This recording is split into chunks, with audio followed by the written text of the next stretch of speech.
Welcome to Attenuation, a weekly podcast where two friends come together to drink beer, discuss beer styles and trends, and just generally ruminate on the meaning of life, aka beer. If you enjoy your time with us, we invite you to become a weekly listener and subscribe to the podcast. Without further ado, here is this week's episode.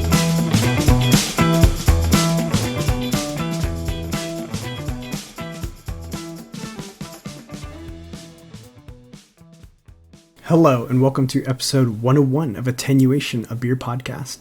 My name is Jason, and I'm joined by my best friend since 8th grade, Steven. Hello. Hello, sir. How are you? I'm so good. You ready to drink some good beer and record an episode? I'm ready. We have a good one today. We foreshadowed it on episode 100. This may end up being one of my most favorite episodes of all time. Ooh. We'll see how it goes, but I have a feeling. Because of the content? Yeah, and I've been researching for weeks. Because we don't record as often. Yeah. So I had lots of time to read and got some really cool information and watched some cool videos. Should be really interesting. I'm surprised we didn't do this earlier, honestly. I know. So what are we doing? We're doing a deep dive of who? New Albion Brewing. This was the first microbrewery in the United States. The OG of OGs right here. Wave zero. Yeah, because we have talked about Anchor Brewing. Yeah, why aren't they considered the first micro brand? Well, I think because even by those standards, they were a large brewer. Okay, that makes sense. By modern standards, they were a large brewer. Yeah, and we talked about, Yuengling as well. All early, very early. But New Albion truly was the first, true micro brewery in the United States. Gotcha. Yeah. All right, very cool. In fact, there's a funny quote from one of the founders that says, "We made in a year what Anheuser-Busch makes in about 2 minutes." That's super funny to put it into context. Yeah. Yeah. Micro brewery. Micro. Yeah, we'll talk about their setup was wild, but we're stepping on the episode. We'll get there when we get there. So. Yeah, but very excited. Yeah. So first thing we always got to do is drinking beer, our favorite part of the podcast. So the way this works is I'll introduce my beer and give nose notes, and then Steven does the same, and then we cheers and give our tasting notes. Okay, so my friend posted that he had something from Untitled Art, and he said it was really good. And then I realized I've never had anything from Untitled Art. And not to derail the entire segment, but I'll do a mini story time with Jason. Okay. At work, I forgot there's this tiny Quickie Mart, and it's not the other one. It's not Pacific Market. There's another one where the guy that runs it is just kind of obsessed with craft beer. So I went there. I forgot all about it, and he had so much stuff, Steven. He had all the older Goose Bourbon Island. Counties. Yeah, the Bourbon Counties. He had all the stuff. special ones. So he had a Coca-Cola one, so I got that. Nice. Not gonna drink it today, wanted that for but so long. yeah, I really wanted that when I missed it. But he had all this old stuff. But anyways, he had an Untitled Art. So I was like, oh, I'll grab this for when we record. And it's so this is barrel aged Mexican style pot de creme stout. So it's got macadamia nuts, cocoa, cinnamon, chocolate, vanilla, and milk sugar. And yeah, sounds good. And they're based out of Wisconsin. And then, yeah, I think so. Yeah, Wisconsin. And then this is 12.9%. So I think they make a non-barrel aged version of this as well. So it looks like every other thing I drink. Pours like a Coke, and the head just vanished instantly. It's jet black. Yeah. Oh, wow. It smells good. Dry baker's chocolate. Definitely get cinnamon. It's boozy. It's got a lot of booze on the nose. Dark fruit. Very malty. Definitely getting a little bourbon as well. I'm excited. I think this will be good. This is definitely the style I like. Well, I'm into banana now, but last year I was really into cinnamon. So I'm excited to try this one. Okay, cool. What are you drinking today, Steven? All right, well, I decided to, since we're talking about one of the OG breweries, and really the brewery that inspired this beer that I'm drinking today, so I figured I would drink that. So I am drinking Sierra Nevada's Pale Ale. Okay, classic. Yeah, so this is 100% Cascade hopped American Pale Ale. What is the ABV of this? 5.6%. Okay. Very sessionable. Yes. Golden, sort of like a amber tinted gold. Mm-hmm. You know you're going to get a little bit of malt there. This beer smells so good. It's a very like floral pine smell. Okay. Definitely get some of that just grainy like cereal malt smell, like a fresh baked bread smell. But yeah, definitely the hops coming off of it. A little bit of maybe citrus, like a bright orange citrus. Other than that, it's much more like herbal pine floral smell. A little bit of like honey there too. Okay. You're making me want one of those. Hey, you know what too? I bought a 6-pack of cans of Sierra Nevada Pale Ale. I'm pretty sure I've never had Sierra Nevada Pale Ale out of a can. It's bottles. Yeah, it's always right? a bottle. Yeah. Cool. I decided to do the cans. Poured into a glass, of course. Of course. All right, cheers, sir. Okay, this is good. This is, you know those chocolates you get from when you go to Hawaii with macadamia nuts in them? Yeah. That's what this beer is. Nice. It's Did they brew with macadamia nuts? yeah, it has macadamia nuts in it. Okay. And I didn't taste them at first, but they're at like the absolute finish, like almost after you swallow, and then all of a sudden you taste the macadamia nuts. It's wild. But on entrance, it's like very creamy chocolate, not super sweet right away, like baker's chocolate, but then it is sweet, and I get vanilla, cinnamon, caramel, and then it's creamy because probably they added milk sugars as well, so it's like kind of creamy throughout. And then after you swallow, you get the macadamia nuts and the chocolate like on the finish. It's good. It's boozy though, like you can definitely tell you're drinking 13%, which I kind of like it when they hide it a little better, but no, but it's definitely good. I would say thumbs up. I like that you can taste the macadamia nuts, because sometimes I feel like, you drink one of these stouts and it has like a laundry list of things they added, but you can't taste some of them. But everything they added, you definitely get, it's present in the beer, which is cool, because I got the vanilla, cinnamon, chocolate. You get that really like baker's cocoa, and then of course you get the macadamia nuts on the end. So yeah, it's good. Thumbs up. Awesome. How did you like that tried and true classic, sir? I mean, this is legend right here. I tried to come into it as unbiased as possible, but it's just it's such a perfect American pale ale with the malt and piney bitterness balance. It's like they're fighting each other, because you get this like sweet cereal grain flavor. Yeah. And then the driest, most bitter hop presence, like balancing that out. Like the flavors almost bounce back and forth as you're drinking it. It's like got this bitter bite, and then like, oh, it's pleasant, and then it's bitter again. And that bitterness lingers on the aftertaste for so long. Mm-hmm. It's amazing. But it almost begs you to drink more of it. Okay. You're like, oh, yeah, I want another taste of that. It's a very similar experience, I think, to Pliny the Elder. Okay. In fact, Pliny the Elder was always more, when I drink it, it's always a lot maltier than I think, than I remember. And that's another great, like, malt versus bitterness, just battling it out in your mouth. That is, like, the West Coast thing, is the balancing that, like, they're, like that sweet malt with the bitter hop, and when they get the balance between the two perfect, I don't know, it's so good. It's like sweet and sour sauce or something, Yeah. Like, obviously it doesn't taste like that, but it's like, it's like these two opposing flavors happening at the same time. Yeah. And the thing is too, like, you forget sometimes because of the especially because of these like juicy IPAs now, where so much of the hot flavors are tropical and fruity and sweet, and this is just like a return to the like true bitter hops. Yep. And it's just like, obviously if you're drinking grain tea, then it's going to be sweet, and you have to balance that with something, and so you just balance it with hops. That was the original idea of the hops, and the using hops in beer was to balance the sweetness of the malt, and this is just like such a great example of that. And what's so funny is, like, when that first came out, most people didn't like it.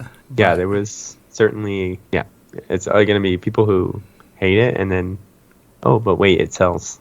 Like, there's, people that like it. Oh, there's people that like flavor. It's still, like, one of the ultimate gateway beers, I think, to, like, craft beer. Because it's not too far removed from your basic domestic beers. Obviously, it's a pretty big jump when you first try it. Yeah. I think it's pretty shocking to people that aren't used to craft beer, but I think you can acclimate to it pretty fast. And then once you do, like, the hook is set and you're doomed. Like you're on the line. Yeah. What's interesting, so this is essentially what New Albion Ale was, right? Basically the same. This is basically the same recipe.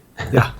Ken Grossman was inspired by New Albion Ale. And one of the things that I was reading is that, like, I don't know if you know much about Greek and Roman column design, but there was Doric, Ionic, and Corinthian were the three principal ones, right? I don't know any of this, but I'm ready to learn.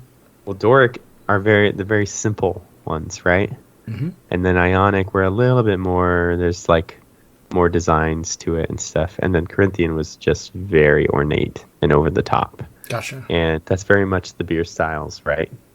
Kind of true, yeah. The Corinthian is today's, like what you're drinking, heavily adjuncted, barrel-aged imperial stout. And then every once in a while, you got to go back to the Doric styles of beer, which are just the simple hops, barley, water, yeast, classic true beer styles. And that's where you look back over history and you look at like the, some of the ruins of Greek ruins and stuff, and you see these like beautiful, simple columns, the Doric columns. Like their beauty still stands. They're kind of timeless too, right? Yeah, even though they weren't overly ornate. Exactly. They're not getting caught into the trappings of like the modern. Well, who knows? We're seeing a lot of the Titans like go out of business, but I think Sierra Nevada's safe. Yeah. But like Sierra Nevada Pale Ale is going to be good. It's good today. It was good 30 years ago, and it's going to be good 30 years from now. Whereas like maybe some of these other styles aren't going to stand the test of time. Come and go. Yeah. Yep. 100%. Cool. So thumbs up, obviously. Yeah. Nice. I honestly haven't had one of those for a long time. I should go get one. Yeah, I bought it today, and honestly, it just made me feel good. Like, yeah, I need to buy Sierra Nevada Pale Ale every once in a while, Yeah. I need to drink the Doric styles of beer, not the Corinthian style of beer, because chasing those sometimes is kind of exhausting. Yeah, that makes sense. For me, it's Torpedo as well. Mm-hmm. I probably had a Torpedo more recently than I've had the Pale Ale, 'cause that was another beer, like when I first got into craft beer, I loved Torpedo. Torpedo is fantastic. I always they came out with Tropical Torpedo at some point. I always liked that one a little more. Do they still make that one? I think they do. Okay. The Torpedo was always a little strong for me. It's pushed. Yeah. Yeah. Because that's 100 IBU. Yeah. Beer, right? I don't know if it's 100, but it's definitely. I don't think it. Well, yeah, maybe it's on 100 now. I think we did talk about how they kind of dialed it back. Yeah, I think you might be right. It might have been higher when it first came out. They've dialed everything back. Because remember, we looked at, they make Optimum now, and I looked it up, the IBU that they make it at now is lower than what they used to. During the height of the hop wars, it was pushed way further. That and like Pallet Wrecker. So I don't know what the current Torpedo is. But I mean, obviously, like the reason they call it Torpedo is, they run it through a big cylindrical metal container full of hops, like, so it's definitely, it dials it up. Yeah, this beer's great. All right, nice. I'm going to look I'll grab one. But the problem is I got too much good barrel-aged stuff. I got to drink one every time we record because I'm buying it faster than I'm drinking it. Yeah, that's always my problem. Yeah. So, okay, cool. So 2 thumbs up. We're off to a good start. So next we have Postscripts, Beer News, and Storytime with Steven. Postscripts, I don't think we have any. No, it's been too long. I know, that's the problem. We record so infrequently, I don't remember. And I usually write them down in our notes, but I didn't write any down last time. So we're going to say we're all caught up. Yeah. But we have a number of beer news. Yeah. So I want to just kind of dovetail from Sierra Nevada into the Craft Beer and Brewing magazine's Best in Beer 2023. Oh, okay. It just came out with that list. They release a few different lists. So they do like a Reader's Choice, Best Breweries, Best Beers. They do, I think, breweries by style too. So they break it down. There's a bunch of different lists they come out with towards the end of the year. And then they do the best 20 beers in 2023. That's their own judging panel. Okay. And breweries can I think, send their beers to them. So they get a bunch of breweries, a bunch of beers sent to them to try. But yeah, it's really interesting. And the funny thing is too, they like a couple times they tried not to. Like, one of their goals was to try not to add any IPAs to the list. There's like too many, yeah. Yeah, but there were a few that got added to the list. You know, it's like it's almost more exciting about those IPAs that they were like they just couldn't keep them off the list. They were so good. So, but anyway, what's on there? So the number one Reader's Choice beer. This is the top 25 beers as voted by the readers of Craft Brew and Brewing. Best beers of 2023. Sierra Nevada Pale Ale is number one. And it, I think, is the reigning number one. I know it was number one in 2022. I'd have to look back at other lists. But yes, it is continually in the top one or two. Pliny the Elder, number two. Bell's Two Hearted is three, which is great. What's really funny is that those three beers are very similar. It's true. I mean, Pliny Elder's a double IPA. It's a little more, but you have a pale ale, an IPA, and a double IPA, all West Coast style, maltier, but also very hoppy styles. Yeah, that kind of warms my heart. Don't you think? It's so funny to hear you say that though, because I feel like you have come so far in your beer drinking journey. Because I feel like what broke you into the IPA style was the East Coast styles, but now you've come full circle and you're like, West Coast is the ultimate form. Yeah, 100%. I just think it's. I agree. By the way, I mean. Yeah. Yeah, you're not about to argue. No. Yeah. I just love that those styles are like holding on. Mm-hmm. And Blind Pig is the fourth one. Oh, so cool. That's another awesome. Russian River IPA. Yeah. That one really flies in the shadows. Yes. Yeah. Like, I think the only time I've had Blind Pig is when I drink it when we get the sampler at Russian River. But they sell it in the grocery store. You know what I need to do? And I'll have to do it like when we record. I need to get a Blind Pig and taste it. Yeah. And maybe I'll even taste it against like a different IPA. Well, that's an interesting one too. Like, you'll see in forums all the time, people post like Pliny the Elder. They'll talk about Pliny the Elder, and there's always a group of commenters that say like, "Yeah, it's great, but Blind Pig better." You know, so interesting. Yeah, you see that a lot. But what's interesting is it was number 14 on the list last year, so it made a huge jump up to 4. Okay, cool. What else is on there? And then of course, following that, then it started the styles start to diversify from there. So it's Allagash White. Okay, nice. Very classic beer. Sierra Nevada Celebration Ale is next. That's a fresh hop ale. Yeah. Treehouse Julius. Oh, of course. So now comes your East Coast IPAs creeping in there. That's the first one so far I haven't had. Bierstadt Lagerhouse's Slow Pour Pills. Oh, I have not had that. Yeah, that's one of the places I really want to go next time I'm in Denver is Bierstadt Lagerhouse. It's all lagers and yeah, they're slow pour pills. Have you ever? I think we talked about slow pour pills. We did.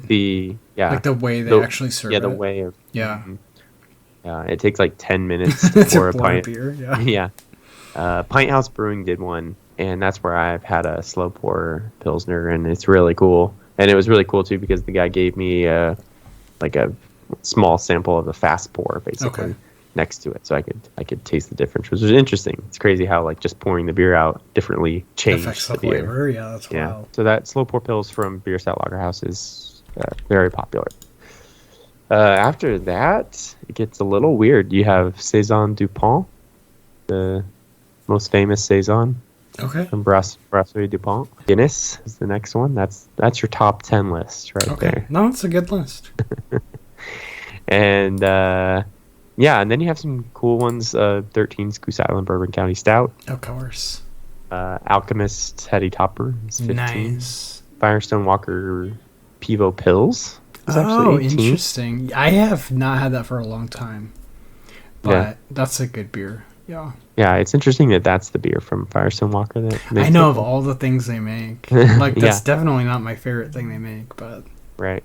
Electric Jellyfish. Nice. Wow, they made the list? Yeah, new to the top 25 list this year. Now, didn't you try that against Moonraker? Yes. And you decided you liked the Electric Jellyfish more? I did. Nice. I liked which is funny because it is more bitter, and I liked it because of that. Because Pint House does a better job of balancing the juicy flavors with the bitterness. Yeah, dude, I love. You brought me that 4-pack of Electric Jellyfish. I think one of the times you came out, and it's so good. I love that beer. Yeah, it's a very good beer for sure. It's Austin's favorite beer. Really, I had to believe it. It's fantastic. Yeah, it's just one of those like you have to have on tap at your restaurant, basically. Gotcha. Yeah, and it's a good it's nice that there's a beer like that where no matter where I go, even if all the rest of their beers are crappy, they'll probably have Electric Jellyfish on tap. Yeah. If I go to Pint House, I never order it. That's really funny because they always have something that something else you would rather try. Yeah, I gotta try that. You brought me that Jaguar Shark. I gotta try that. Oh yeah, I'll do that on the podcast though. They just released their Jaguar Shark release for this year. 2023. Because they do it. Yeah, they do it like early December usually. And one of because they do 3. It's called the Deep Search series, where they do 3 collaborations. Mm-hmm. And one of the collaborations is Firestone. Oh, that's so Pint cool. House Firestone barrel-aged stout collaboration. So it'll be fun to see what the adjuncts are for that. So that'll be fun. And then, of course, so Sierra Nevada Torpedo. There you go. New to the list this year, 23. Oh, wow. That's interesting that it made the list. Yeah. Yeah. And the Alchemist Focal Bangers, 24. That beer's overrated. Overrated. I don't know. I haven't tried it, but Jason says it's overrated. I didn't buy it again this year. That's all you need to know. Yeah. I had the opportunity to, but I went with Heady Topper. I think that's way better. Just my opinion. And then New Glarus Spotted Cow is 25. I've never had that. But we dialed in our trip next year, I think. Yeah, we need to do the New Glarus and I think we're gonna do... What did we say? Did we say Michigan? No, Michigan's out. Michigan's out. We'll do Michigan another time, but what I figured out is our Seattle trip almost perfectly maps onto if we fly to Chicago. It's like a 2-hour drive to New Glarus. So we can basically repeat what we did in Seattle. Do the big city Chicago stuff. We'll hit Chicago, do all the Chicago stuff. Next day, drive to New Glarus, do that. Gotcha. Sneak a hike in. But there might not be any good hiking. Maybe we'll sneak in. We'll sneak in a trip to Lake Michigan somewhere. Like a cool beach or something. Yeah. Okay. There it is. 2024. There it is. Yeah. I think you know what we need to do? Oh, this is ridiculous.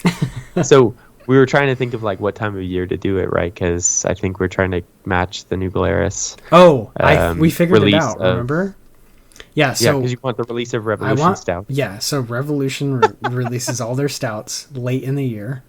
But Black Friday. Yes, but New Glarus, they only do that Belgian red 3 months of the year. And I think it's October, November, December. But that overlaps with Revolution Brewing's release of all theirs. So... it's whatever that window is. You know what else is going on in Chicago this time of year? What? It's FOBAB, the Festival of Barrel-Aged Beers. We could do all 3. Yeah. We're going to die. We die. The problem is I think FOBAB is... because it just happened. Okay.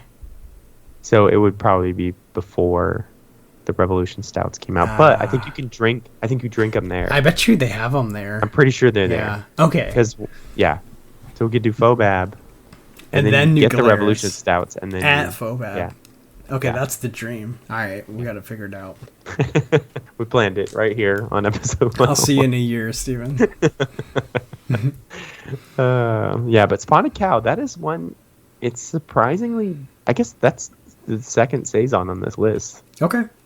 Which is impressive. That is impressive, because that's kind of... Saison. I know, I was going to say. That's the one style I just don't really and love. Obviously, my opinion, my taste is the most important. So. Yeah, to you. Yeah. I understand why people like Saison, but it just... I don't know. I don't love it. Alright, cool. So that was that list, best of 2023? Yeah. And to save time... I'll just say, go check out those lists. Yeah. They have more specific lists on, different styles and, your best hazy IPA brewer or whatever. So that's a whole list. And the best 20 beers in 2023. Those are really fun. That's a fun list because they're so obscure. Gotcha. Because this is just brewery sending them beer, and they taste it blindly, and they just pick the best beers, and it could be from some random. I mean, one of them is like Jitterbug Perfume from Arizona Wilderness Brewing in Gilbert, Arizona. What is that? Like it's like I don't even know what kind of beer this is. It's like a slightly tart berry ale, something. I don't know. Just like weird stuff. This list is wacky. That's awesome. Yeah, but it it's cool because you just the only one on this list I've actually had is Cross Strain Brewing Fairy Nectar. Okay. And that's a hazy IPA, and one of those where they did not want to put it on the list, but they couldn't not put it on the list. I see. Yeah. So check those lists out. It's really fun. Okay. Other beer news. Well, we had another brewery close in Austin, and yeah, you told me in the pre-roll, and I was shocked because I thought you meant the whole brewery close. Yeah. So there's an area in North Austin where there have been multiple brewery closures, including Fourth Tap, Adalbert's, Circle Brewing, Thirsty Planet.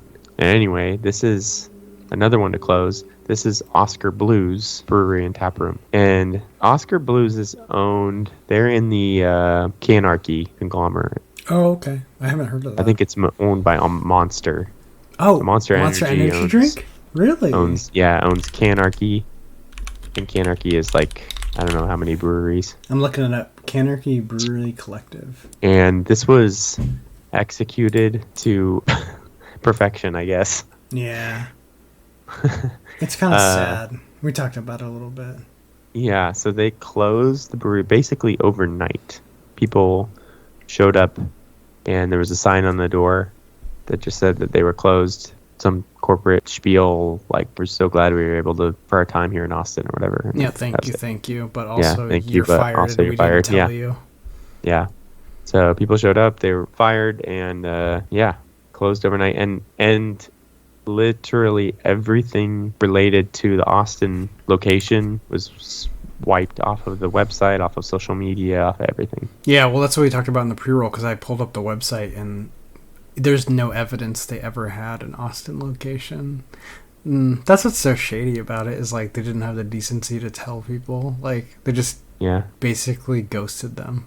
And like, hey, you don't work here anymore because this location is gone. It's crazy. It sucks. It makes me not want to drink Oscar Blues ever again. You know who else is part of that collective? Ooh. Cigar City. Yeah. Yeah. So it's just gone, huh? Yep. That's a bummer. Yeah, so quite a few closures of breweries in this area. Another one sort of in that area is Austin Beer Works. And they actually opened up a new location farther out of town that they actually own the land. And they have not started brewing there. Okay. But I think eventually they're going to move everything from where they are to start brewing at this new location, because one of the things that's hurt a lot of these breweries in that area is that rents basically like doubled. Oh, that's rough. And if you were renting your space, like, you just have no control. All of a sudden you can be making less money because your rent doubled, And then I think St. Elmo is another Austin brewery that's doing the same thing. They bought a new location, property that they will own. And then they'll probably move away from the rented space. It just makes more sense. Yeah. And then at least you have like an asset. Right. A land asset.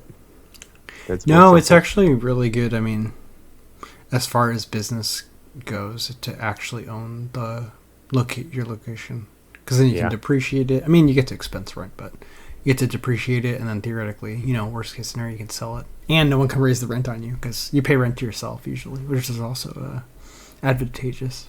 I mean, I get it if these locations have to close, but it's just like the not telling your employees part. That's the icky part. And I think that was a little bit more of the corporate-owned brewery doing that. I don't think that any other, like, a more local brewery would do that to their people. Yeah. All right, so now on to happy news with the crooked stave. Oh, right. Oh my gosh. So recently the New Belgium Fat Tire recipe was changed. It's basically now a golden ale instead of the amber ale that it was originally. Yeah. Obviously that was met with varying degree of disdain, or I don't know, unhappiness, because it was such an iconic beer, and it just sucks to like have this. I mean, they could have just, I don't know, stopped brewing it or whatever, brewed a new beer. I don't know, but it's just like to just stop brewing the old recipe and completely change it to a new style of beer was kind of messed up. So anyway, Crooked Stave is another Denver brewery, and they were like, well, we can brew a good amber ale. And so they brewed amber ale, and they called it Retired, like re-tired. And it has a bike on the label. Dude, I was going to say, I was just like linking you the label. I was like, dang, this is so... I don't think they're doing anything bad enough that they would get sued or anything, but like the bike on the label is such, it's like such the finger. Right. It's amazing. 100%. Yes. Yeah. That's awesome. I'm looking. Oh, yeah. Because it's like the color scheme. It's the same color scheme, and then they put the bike on there, which, obviously, like, that's the whole thing of that tire. It's like the bike, and it's a big thing at the brewery. Like, they actually buy you a bike once you've worked there long enough. So the fact that they put the bike on the label just cracks me up. Yeah, I think most of the reaction from New Belgium has been pleasant. Yeah, they're like, whatever. So I don't think there's going to be any lawsuit or anything like that. Crooked Stave is more local, so it's not like it's going to... It's not like they're going to be nationally distributing. It's just kind of a little joke. Yep. Yeah, that's really fun, though. Yeah, who knows how long they'll do it, but for now, it's funny. No, breweries, it's fun. Messing with each other it's a long history of that. So. Yeah. All right, cool. All right, now we need this. I've been waiting for this story time with Steve. I want to hear about the Texas Beer Fest. Oh, my gosh. Well, honestly, I don't really want to talk about it. Oh, I forgot. Yeah. So it's been a while. Yeah. You drank too deep of the Texas brews. Yeah. I kind of broke every single Beer Fest rule that I've ever made for myself. Steven, I broke that we have a whole episode on rules. I know. I should have listened to it. Well, it was very hot. But look, I did the Firestone Walker Invitational, and that one was hot too. And I came out of that like feeling perfectly fine. Yeah. So I don't know. I don't know whether I just didn't eat enough or hydrate enough before, and then I just started having too much fun and just drank way too much. It was a rough night. Oh no. After that, but I rallied the next day. I was good the next day. It wasn't too bad. It was just, I think I was so dehydrated by the end of it, because I can tell you the beers that broke me. The St. Arnold Commitment Stout, which is their bourbon barrel-aged raspberry stout. Sounds so good. Was really, really, really good. I bet. And it was not really the beer that you would want to be drinking on a hot day. No. But I also just like... You were like, it's so good, I don't care. Yeah. But no one else really wanted to drink it. And I was like, do not pour that out. And so I was like picking everyone's drinking that. You broke that's rule number 1, Steven. Pour it off. Yeah, and I definitely did not drink enough water in between. Yep, that's rule number 2. I really wish they would just... I really wish they would find an indoor location for this beer festival. That makes sense. It's like, because, the heat is oppressive. Like, the next weekend was literally perfect. Really? Yeah, like 70 degrees and just gorgeous. So you just don't know in Texas in September. The weather's so variable in September. And for some reason, this beer fest just tends to be hot for whatever reason. So. Gotcha. But yeah, some of my favorite beers, there was a mango chamoy sour from Back Unturned Brewing, which is in San Antonio. And some of my favorite moments was just talking to the brewers. I mean, there's just like so much time. It's not an overwhelming beer fest experience. There's not a lot of people, especially in the first 2 hours. You get if you have the VIP ticket. Oh, okay. The first 2 hours, it's quiet. Like there's no lines anywhere, and it's just so nice. And so you have a lot of time to just talk to people, which is just great. So I talked to the Back Unturned guy for so long, and we just talked about what models of breweries are surviving. What does a successful brewery look like? His idea was like, look, I just want to make beer here, serve it here, make good beer, serve it here, and have really good food at my location. And I was like, don't do anything other than that. Don't expand. Don't expand. Don't try to distribute to the grocery stores. No. Like, just be a place where people want to go and drink good beer and eat good food. And you really, I don't know, I just feel like you can't go wrong with that. So, no, true. So I had some cool conversations with him. And San Antonio is kind of a newer market for breweries too. So, so it's really interesting because, Austin's like so oversaturated. Yeah. And San Antonio is not oversaturated yet. So it's a good it's good grounds for a new brewery. I had another great conversation. So some of the beers, like the Great American Beer Festival, are timed. You have to be at that booth at the right time. Oh, right. Like for a pour. Yeah. And one of the breweries, I don't even remember which brewery it was, to be honest, but they had this Imperial Gummy Worm Sour that they were pouring. It was like 10% or something, or 11% sour beer. And so I was like, I talked to him before the pour. I was like, hey, any clues into this recipe or anything, And they're like, oh, yeah. So we wanted to make a beer that tasted like gummy worms. Okay. And we used gummy worms in the mash, basically. But really just, if you boil gummy worms, it just turns into sugar. Right. There's not a lot of flavor coming off of that. So really you're just getting sugars, right, which was increasing the gravity. Right, you're just going to make it boozier, right? Yeah. Yeah, which is what they did. But then they were like, but we wanted to really capture the gummy worm flavors. So they reached out to Trolley. They make like sour gummy worms and stuff. So they reached out to them to try to get flavors or something, what are the artificial flavors you use? Yeah. And they were actually really nice, I guess, and they said, okay, we can't give you like exactly what we do. Right, because it's like confidential. We can like proprietary push you in the right direction. That's awesome. So they kind of like gave them some hints, and then they ran with that and made this Imperial Gummy Sour. It was so sour. Oh, nice. Really? Yeah. Oh, and that was another thing. I think they brewed that one with the souring yeast. So they have like this genetically modified yeast now that produces lactic acid. Oh, you were talking about that. Yeah. Yeah. So they used that yeast too. So that was really... That's super cool. But it was sour. It was Who made this beer? Man, I can't remember the brewery. We'll postscript it. Yeah. I'll postscript that one for you.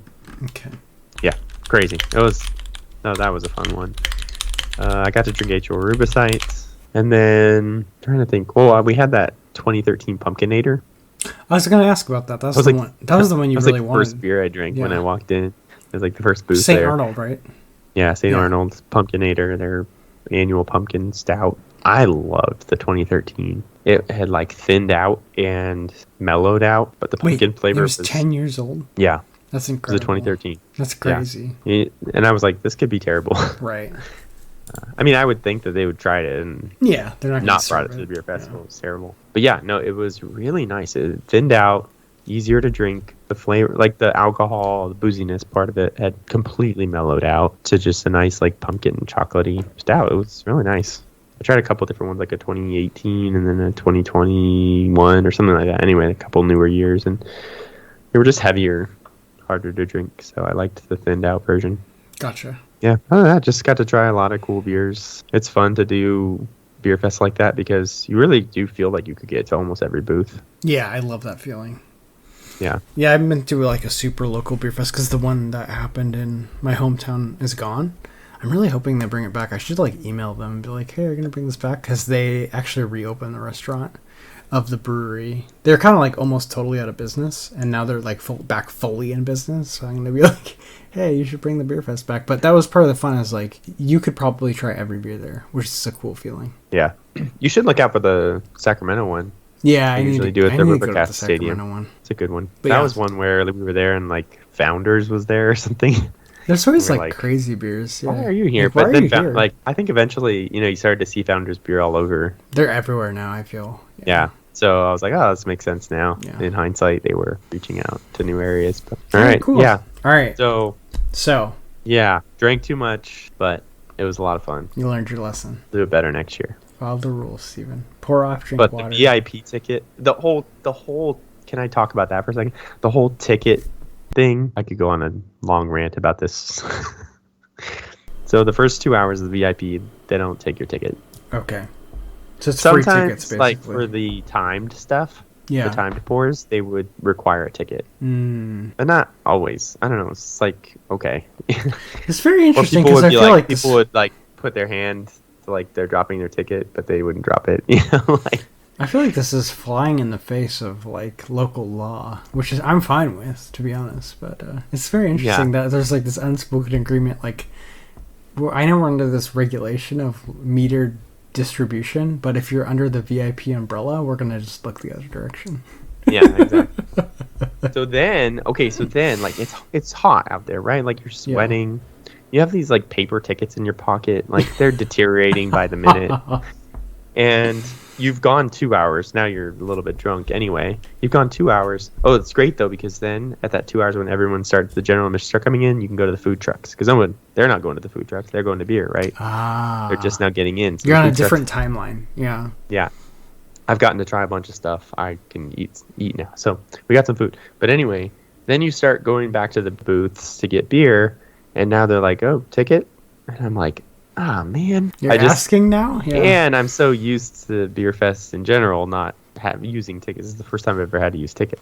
So it was like, oh, yeah, sorry. And you're like in line getting your pour and you're like checking your pockets trying to find where your tickets are. That's wild. And, like, I don't even know why they're selling more. There's no way between booths not taking tickets, you pretending to put them in and not putting them in. You would never need to get more tickets. I had... Out of the 10 tickets I received, I think I had 8 left at the end of the day, and But you drank so much, you were like, blacking out. So obviously, the ticket system does not work very well. It's really funny. Yeah, but it's the worst to like get up to the front of the line, and they're like, "Can you put your ticket in here?" And I'm like, I don't even know where they are. Yeah. That's really funny. All right. So yeah, pretty dumb, but a formality, I guess. Yeah, whatever. It is what it is, right?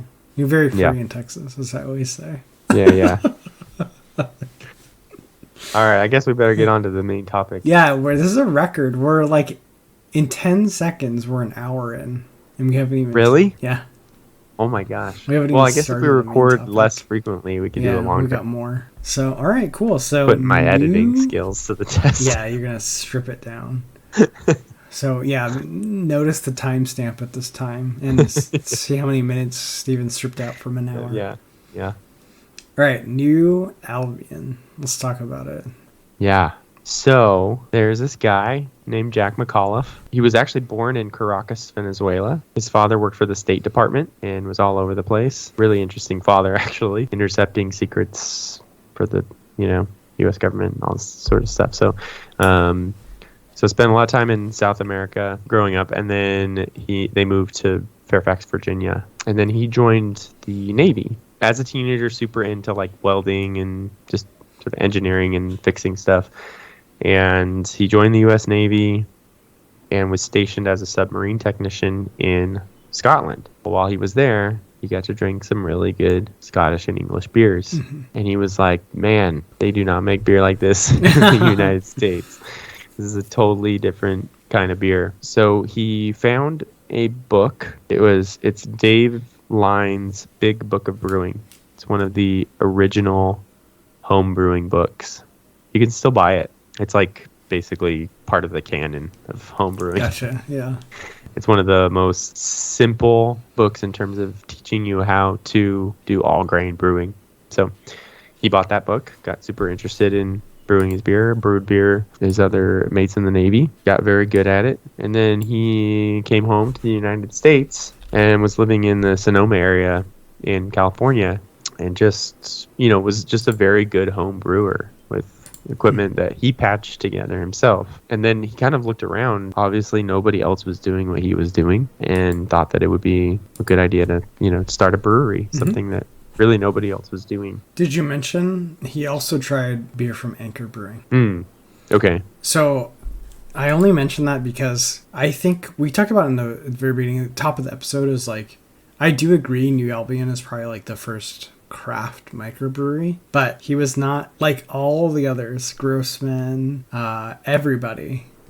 I feel like the original instigator of craft beer in the United States of America on the West Coast is Anchor Brewing. So I'll give him credit for first micro, but he did not try Anchor Steam. Yeah. That was still his gateway. Yes, exactly. So they deserve so much credit. But no, obviously New Albion deserves a lot of credit as well. So, okay. Yeah. Well, so what I think you could probably give him more credit for is the invention of the American Pale Ale style. Okay. Anchor did have Liberty Ale, which was a Cascade hopped beer. I don't know if that was after or before. Yeah, we'd have to look at the timeline. Yeah, we have to look at the timeline. But certainly taking that sort of English style bitter, style of beer to the United States and making it with American ingredients was kind of his mark on craft beer. Okay. And certainly the mark that he left on Ken Grossman, who created Sierra Nevada Pale Ale, basically based on New Albion Ale. So yeah, I think obviously we can recognize that Anchor is like such an influencer to the modern craft beer. But yeah, Jack McAuliffe started this brewery, and he had two partners, in the brewery. There were two women actually, Susie Dennison and Jane Zimmerman. Yeah. We should put it in the notes, but there's an amazing interview with Susie Dennison on Beervana blog. They kind of talked to her about her whole role in the brewery, and, she's one of the initial investors, and she puts forward, some of the money that was required to start the brewery, and she did a lot. Like, she was brewing the beer, like, she was very instrumental. Obviously not like the brainchild behind the whole brewery, but it's kind of cool because I think they don't get mentioned as much when you kind of look at the history of the brewery. They're totally absent from like actually no, they're mentioned in the Wikipedia page, but it's just, they still give Jack McAuliffe a lot of the credit. Sure. I think Jane Zimmerman only lasted about a year. Okay. She couldn't stand Jack. So it's the same thing. We won't cover the whole Susie interview, but she also mentions that she phrases it in nice terms, but like Jack was difficult to deal with, be around, yeah. He was a weird person to be in such a social role. Business. Yeah. Right? Like I don't know. He just wasn't good at social interactions. It's really interesting, like, because I watched a bunch of interviews with him. He's one of those people where like an interviewer will ask him a question, and the interviewer is like really trying to like ask him a question that like leads him to like talk, open him up. But he just like gives like the most simple answer and then just stops. And the interviewer's like, It's really funny. You can totally tell like how frustrating it is because he's very, very direct and very just a short, straight answer. It doesn't really like the small talk or expanding on the idea. So I could totally tell how. Well, he's an engineer, right? Like. Yeah, exactly. By trade. Yeah. Yeah. So they started this brewery. They bought this old warehouse from a winery guy, actually, and he welded together. Yeah, one of the things in the interview that was really cool was like with Susie was that he did everything. Like, he's just one of those people that's like the ultimate handyman. So he's like welding, he's doing sheetrock, everything, plumbing, electrical, just like totally a DIY project, which I thought was really cool. Well, yeah, and he had all that, submarine technician experience too. So lots of military experience in just fixing things and doing things like that. So and it was all gravity. It was all gravity fed, which was pretty cool. Yeah. So start at the top. 3 stories, and then just relied on, from what I'm understanding, from what we've read, is just relied on gravity to kind of move everything, which is pretty. Yeah, no pumps. Why not? Right? Pumped up. Yeah. So I'll give you a little quote. Even what he used was like they were Coca-Cola syrup drums. Yeah. That they converted. Right. Yeah. So a lot of metal soda stuff was used in early brewing for a lot of people. Well, it's kind of cool that he kind of just scrapped it together with whatever would work. Yeah. Well, when he tried to buy equipment and supplies or ingredients for beer, it was really, really difficult at the time. Oh, okay. He didn't have a homebrew shop, right? No, of course. He's like inventing home brewing. Yeah. And when he would go to these suppliers of malts and hops and stuff, I mean, they were used to supplying Anheuser-Busch with ingredients, huge breweries. Even Anchor Steam. And actually, Anchor Brewing gave him a lot of supplies as well. Oh, cool. Yeah, I got a lot of hops and stuff and malts from them just because it was just so much easier to get it from them than try to find it from these suppliers, because they would be like, what? Like, your volume isn't high enough. Yeah. But he was able to convince Oregon State University to sell him a big bundle of Cascade hops. Oh, that's right. That was one of the things I wanted to mention. I mean, you kind of alluded to it, but this is 100% Cascade hopped beer. Yeah, so his New Albion Ale was an American Pale Ale, hopped with Cascade, 1 pale malt, very, very simple beer. Mm-hmm. I mean, it was it was popular, but they were it's crazy to read about like the labeling process and stuff. I mean, they were just slapping labels on these things, and it was like they had this crazy labeler that they'd have to like put the label and then like get out of the way because the thing would come and slap it on, and just so wacky. Very artisanal. And that was one of the things that was mentioned a lot in the Susie interviews, is like everything was done by hand. So it just took them a lot of effort to make this beer and to bottle the beer, label the beer. Yeah. This is pretty interesting. I'll give you the good quote from him where he talks about the beer that he made. So he said, American beer all tastes the same because they all try to make it as cheaply as possible. Good point.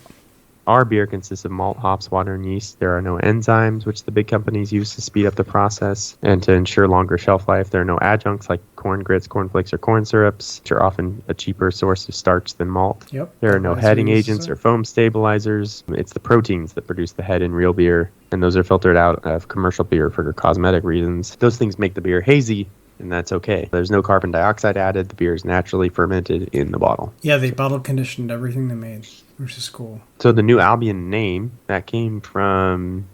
Well, there was an original Albion brewery in San Francisco in the 1800s. I think it was operating from 1875 to 1919. There was an Albion Ale and Porter Brewing Company in San Francisco. And then New Albion was the name that Sir Francis Drake gave to the Northern Pacific coast when he landed there. Oh, that's crazy.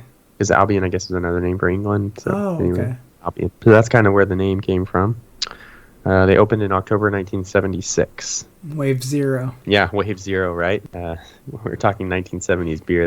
That is early on. That's very early, yeah. Well, they lasted 6 years. That's the heartbreaker. Yeah, so Jane Zimmerman, like I said, lasted a year. Yep. And then him and Susie kept it going for 6 years. They did a lot of work with like local community councils and licensing, and also I think you were telling me the funny story about like how they would ask a lot of the council members would ask like, so how big is your winery? Oh yeah. When they were licensing, because they were in Sonoma, so a lot of wine there. Right. And when they were kind of building out and licensing, people thought they were a winery, and they're like, no, we're gonna make like craft beer, and they're like, what? What? Because it was again, so like what we said, Wave Zero. Like this just didn't exist at this time, so. Yeah, so there was some like local licensing fights. There were also bigger fights with alcohol laws and the ATF and figuring all that out. So Jack McAuliffe and Fritz Maytag did a lot of lobbying to the state for changes in the laws and stuff to allow them to brew more, distribute more, and that kind of stuff. So there was a little bit of a mark on craft beer and beer laws from Jack McAuliffe as well. But ultimately, he wanted to expand. Never expand. Steven, what have we learned in this podcast? Never expand. Never expand, yeah. If you want to sell for $2 billion to a macro corporation, by all means, take your payday. But do not expand on your own. And it was true in 1976, and it's true today. There's kind of two sides to this story. Yeah. There's the Jack McAuliffe side, who says, one, they just didn't understand. Investors just didn't understand what I was trying to do. They didn't see the value, right? Like, they just couldn't see the vision. He was just too ahead of his time. That was his story. Also, at the time, the economy was bad, and the government bonds they were issuing were like a ridiculously high rate of return. I mean, it was just stupid. And he was like, nobody was going to invest, especially in a business that had no precedent, of success. Well, this is the 80s, right? Yeah. The early 1981, 80s. The interest rate on mortgages was 18%. Oh my gosh. Could you imagine? Oh my gosh, that's insane. Yeah, there you go. So interest rates were so high. Yeah, there were just better places to invest the money that they gave them like an amazing return that was safe, right? Yeah. So that was one of the problems, was that it was really, really hard to get somebody to invest more money into the expansion. Mm-hmm. But there's the other side too. There's a guy he was a brewer.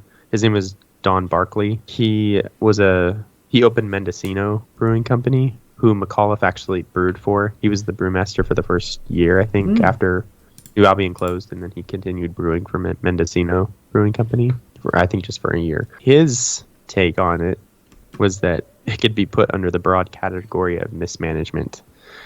He says New Albion was too small to support the number of people that were working there.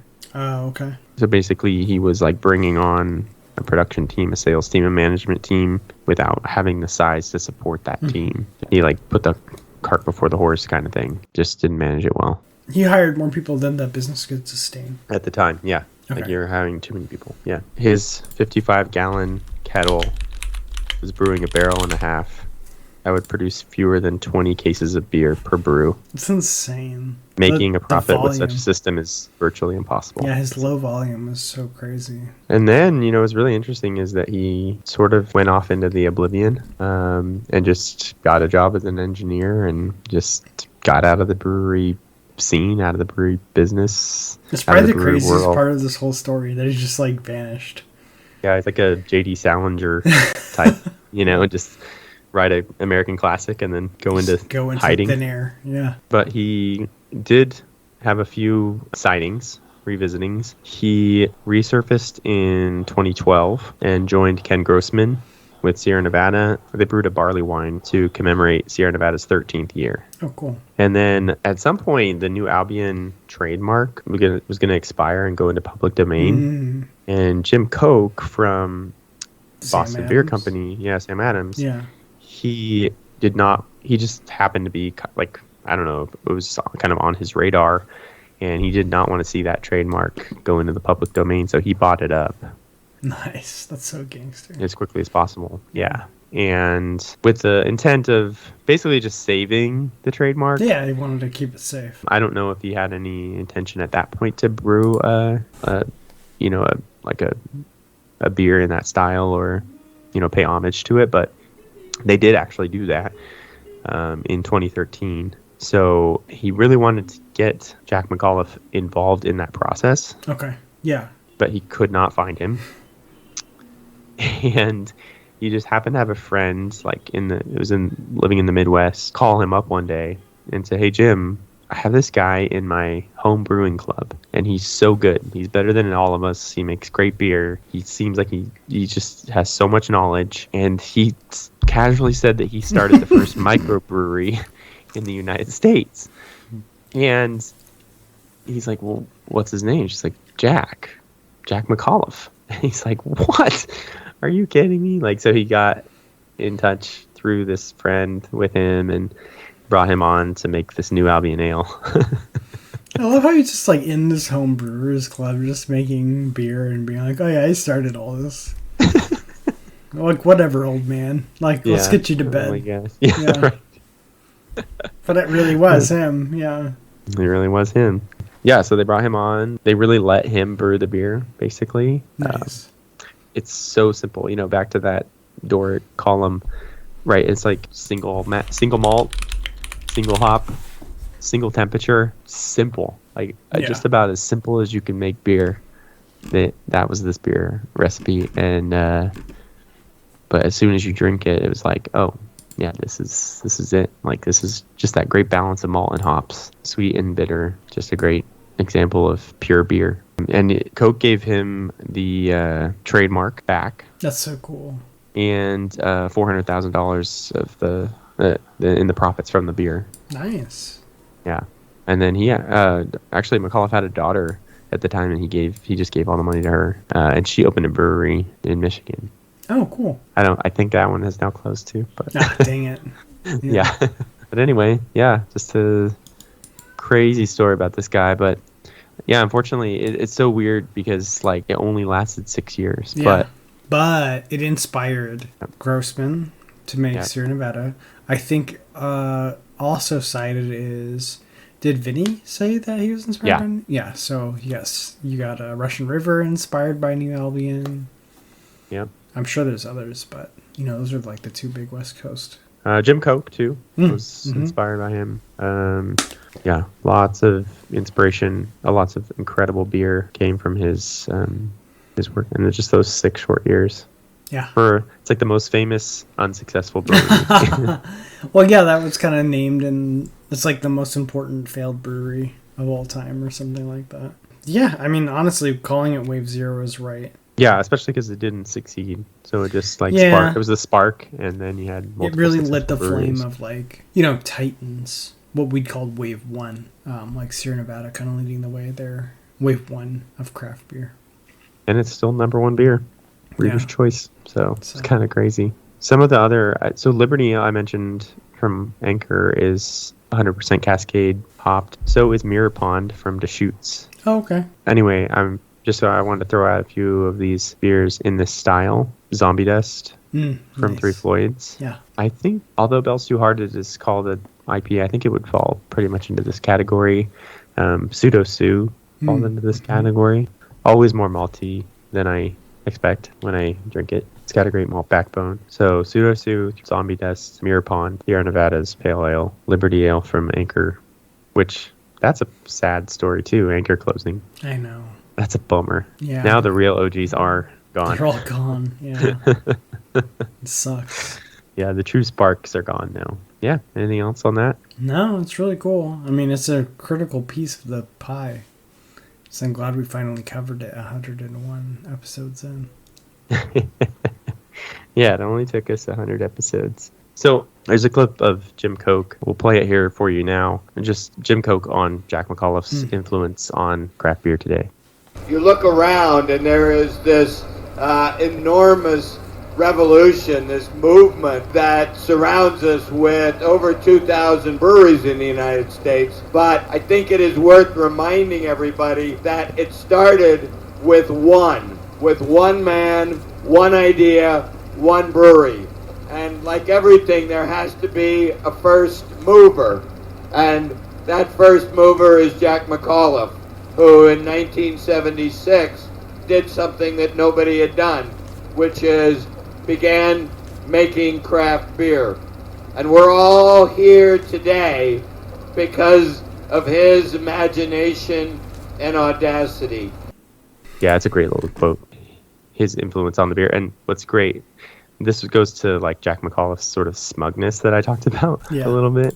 The interviewer asked him, "How did you drink any like American pale ales here that you liked, or is there anything you liked here so far?" And he goes, "Yeah, like all of them." And he's like, "You like that like sort of hoppy pale ale style?" He's like, "I invented it." Dang. He's like, "Yeah, I like it. I invented it." Flexing on them. Yeah, it was great. The guy's like, "Oh, yeah, that was a dumb question." That's awesome. But yeah, just like talking about how all of that going on there, that beer fest going on, was like basically because of this guy. Yeah. And the brewery he started and the beer he brewed. So pretty cool. Yeah, very cool. Nice. Well, is that an episode? That's an episode. We talked a lot.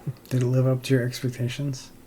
Yeah. It might be one of our longer episodes. All right, cool. So this is Attenuation Podcast. You can find us on Instagram at attenuation.podcast.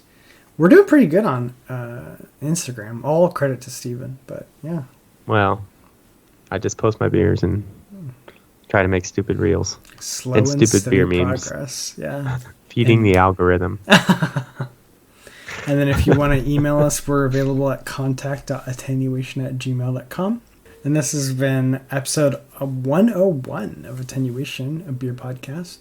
My name is Jason, and I'm joined by my best friend since 8th grade, Steven. That's me.